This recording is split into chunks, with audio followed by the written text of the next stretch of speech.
Money do you typically need to participate in lending your money for a real estate deal?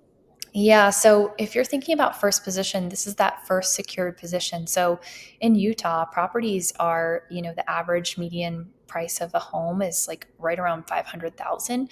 So that's a pretty expensive amount of money, like a high amount of money. And that's one of the main reasons I didn't think that I could get into lending for a really long time because I didn't want to be as secure or less secure on the property and do the second position lending because I didn't have $500,000 to lend, right?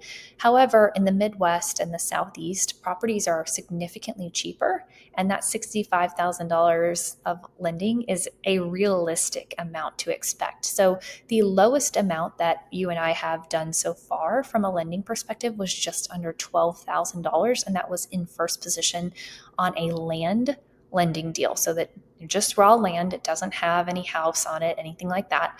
And that is the lowest amount.